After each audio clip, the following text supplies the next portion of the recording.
Stayed on freedom. Woke up this morning with my mind. Stayed on freedom. Hallelujah. Hallelujah. Hallelujah. Sing that song to the vegetable gardens, because those who can eat can organize. Sing that song to the children to remind them that freedom is not free. And sing that song to this country, because it is a time to have our minds not wander, not get complacent, but to be stayed on freedom. As I mentioned, today's message is brought to you by the First Amendment, and thank you, Asia, so much for sharing that in today's reading. This is often known as separation of church and state.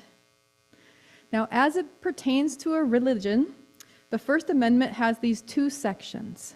The Establishment Clause, which you heard, prohibits the government from establishing a religion in this country, while the Free Exercise Clause guarantees freedom of practicing one's religion or no religion at all in America.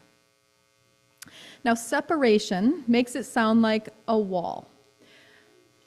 Religion is absent from public life, that it can only be found perhaps in a space like this, or one's personal life and practices.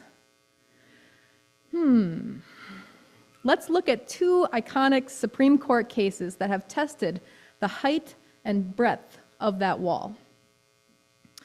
One of the more famous ones is the Employment Division, Department of Human Resources of Oregon versus Smith, decided in 1990 at the Supreme Court. Two men were fired from their job for ingesting peyote as part of their Native American religious ceremony. They were denied unemployment benefits because they were found to be fired for misconduct, the violation of the state of Oregon's drug laws. The Supreme Court deliberated if this was a violation of the Free Exercise Clause, and most people, as I understand it, thought that they would win. But the court ruled that religious beliefs and practices do not excuse them from compliance with the otherwise valid laws prohibiting conduct that government is free to regulate. In other words, freedom of religious practice is not absolute. The writer of the majority opinion was Scalia, who you might know is known as somewhat of a conservative interpretator of the law. And so who has the power? Who is elected? And who makes these decisions obviously matters.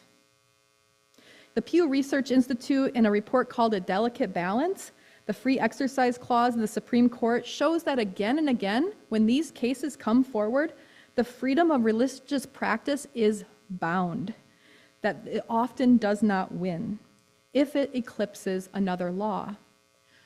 One example was in 1879, the practice of polygamy within the Mormon tradition. This was considered, the law prohibited bigamy, which is to have a marriage ceremony once you are already married. So that one lost as well. In the 1960s, there were several cases that had to do with the Sabbath. And in particular, there was a case with a Seventh-day Adventist who was forced to work on Saturdays, and they said that that prohibited them from keeping the Sabbath because Saturday was their Sabbath, not Sunday. And that case also lost. A friend recently reminded me that as it relates to drug use and the freedom of religious practice, today's hot button topic is vaccines. Some states allow for exemptions for people with religious objections to vaccines regarding school immunization requirements. California is one state that does not. You can only be exempt for medical reasons, whereas in Wisconsin, where I live, that allows exemptions for both religious and personal reasons, as well as medical reasons. Which is interesting, given that there are no religious texts about vaccines.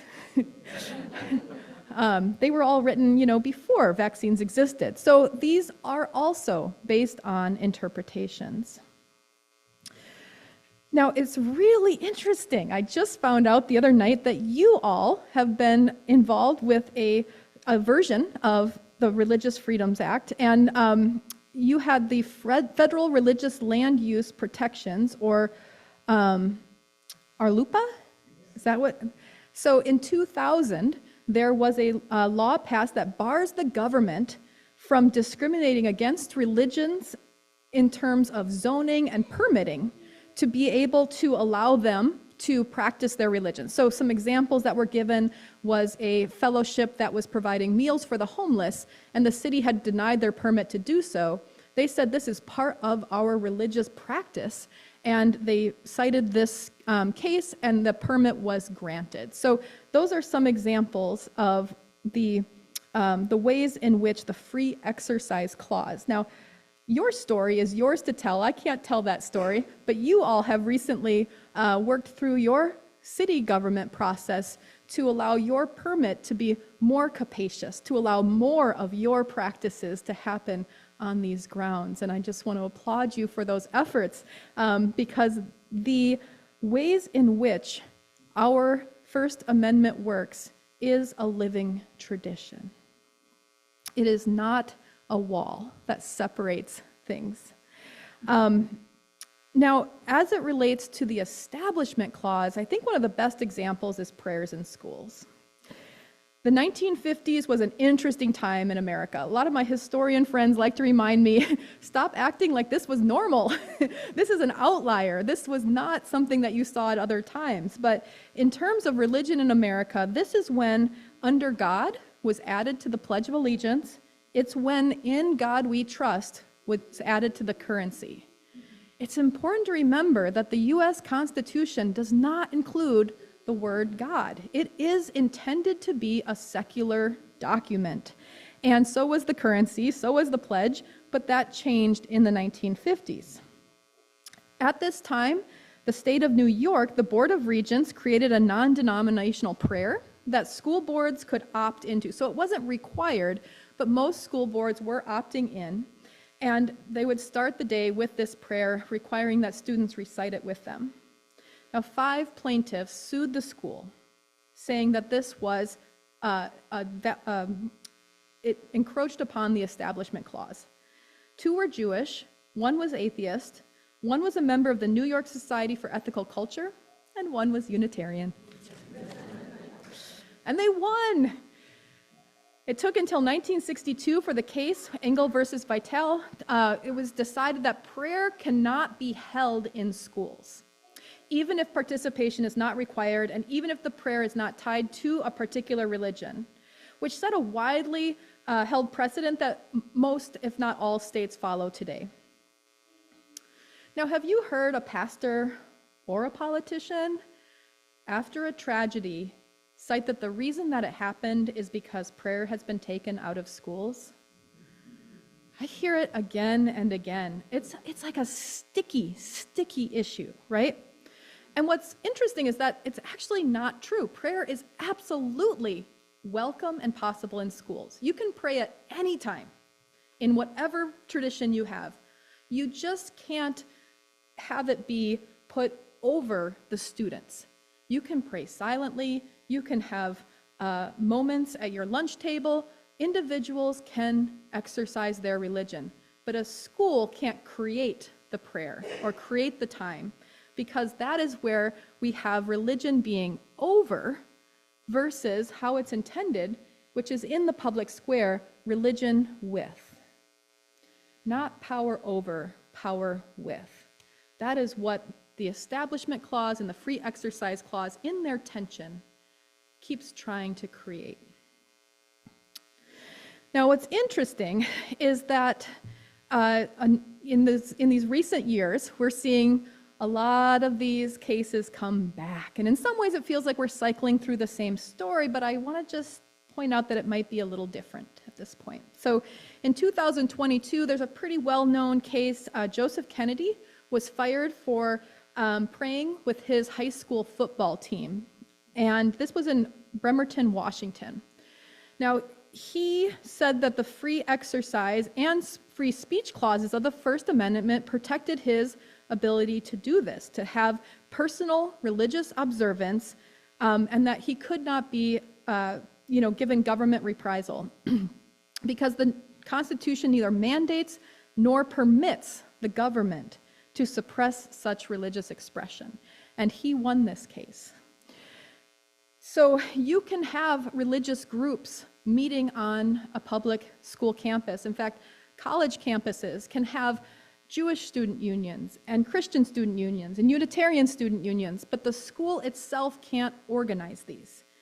There's a beautiful religious expression in public schools guidelines that were finally developed by the U.S. Department of Education to just help clarify this, because it is not a wall. It is a little bit messier, you could say. Or if you think of it as a wall, it's a wall that might be more like a bridge. So, for example, schools may neither favor nor disfavor students or groups on the basis of their religious identities, meaning that you can't prohibit or create special accommodations for any group on campus, if it's religious or non-religious. So that's just an example of how religion can be in the public square, but still part of that separation of church and state. So this is all rooted in the Constitution of the United States. And that is being interpreted through the laws that are being made in the legislature and in the courts in the judicial branch of government. And who is represented and who has power? Yes, these are issues. But the idea is that no one religion is allowed to rule a democracy. For the first time in 40 years, since it was deemed that unconstitutional in Kentucky for the Ten Commandments to be displayed, this year, in 2024, the Louisiana governor just signed into law the requirement that the Ten Commandments be displayed in public schools. Louisiana Governor Jeff Landry signed into law that not only every school, but every classroom must show the Ten Commandments, must have them posted. And then he said, I can't wait to be sued.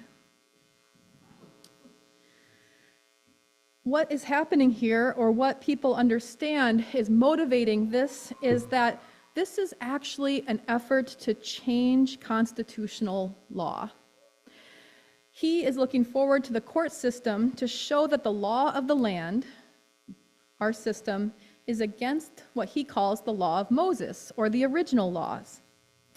In some ways, it looks similar to where we've been, but in other ways, Landry seems to be creating an us versus them, targeting school children as the recipients of the case, so that they are the ones who are indoctrinated with this idea that the constitutional law prohibits them from having religion.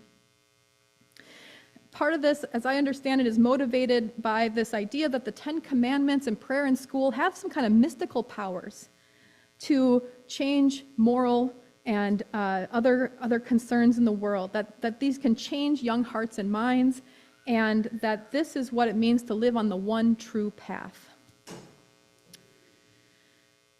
Christian nationalism is the movement that is gathering steam right now and is part of these recent cases.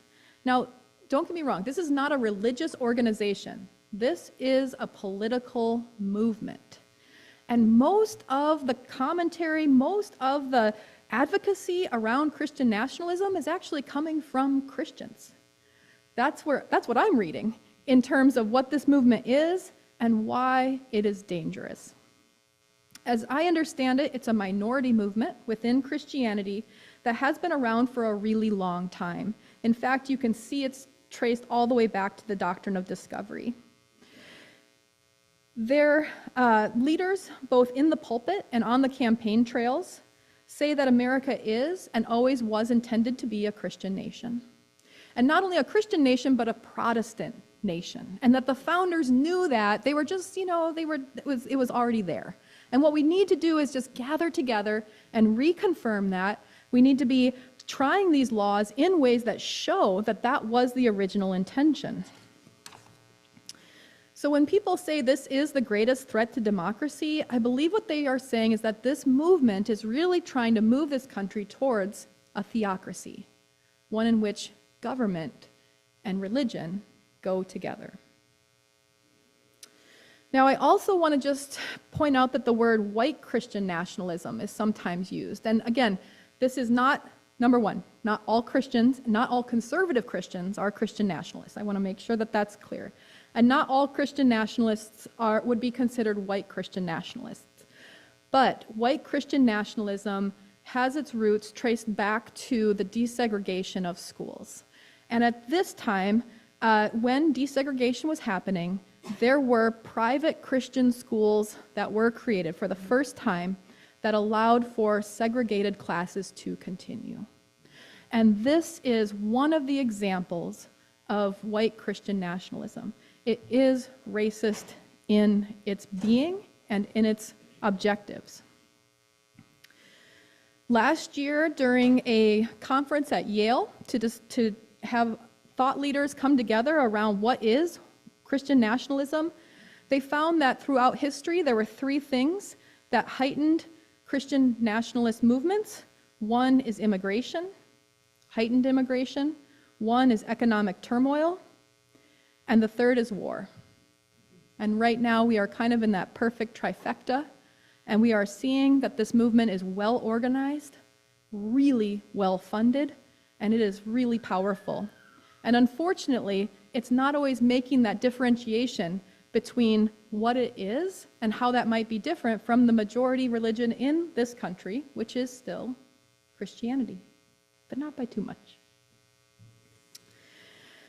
Are you familiar with the slogan from the 1960s feminist movement, "The personal is political"? So that means that our personal experience is rooted in the political context that we are in, and that the work we do towards liberating that experience in terms of organizing, in terms of movement building, is related to our personal well-being and liberation. Now, as that movement kind of got footholds into religious communities, that slogan became, "The personal is political, is theological." In other words, how we understand the cosmology, why we are here, and what we are meant to do is actually what drives so much of our organizing, our beliefs and practices, our ethics and morals, and how they show up in the public square is often what drives the way people vote, what the organizations they get involved in, and what our communities actually look like for those different issues and areas that government might have a gap, where things aren't being served especially. So I don't know about you, but I woke up this morning with my mind stayed on freedom. The Establishment Clause, by prohibiting that a religion can be established by the government, actually gives permission for our spiritual identities to be active in the public square. I mean, think about Martin Luther King Jr. essentially giving a sermon on the National Mall, right? I mean, maybe he could have been arrested for that. He was arrested for many things, but he was not arrested for that. Think about George George W. Bush quoting scripture right from John as part of his political addresses, not even citing that he was quoting the Bible or the Gospels, but literally just giving it verbatim. These were okay, that we had tolerance. We had the ability to say, like, that does not infringe upon the establishment of religion, that is part of living your beliefs in the public square, even when you have a microphone, even when you are in a place of power, as long as you aren't putting that religion over others. That's one of the things that I'm seeing that's changing. That's what prompted me to give this talk, because as you may know, the Supreme Court right now is being seen as kind of moving more towards being for religion. The Constitution lays out a framework for a pluralistic society, one in which pluralism. Multiple sources of authority can coexist in the same space.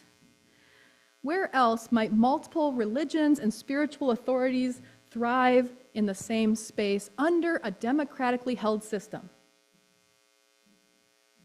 Unitarian Universalism is one of the few spaces where this exists. We've been practicing this. We have been taking this model, and it's not by accident. A lot of the founding folks who helped with the Constitution actually were part of the Unitarians, and they did not create the democratic process, but it's interesting how the early Unitarian fellowships mirror many of the same principles of the democracy of the United States. So has there ever been a time when having Unitarian Universalist presence in the world, and especially in this country, has been more important?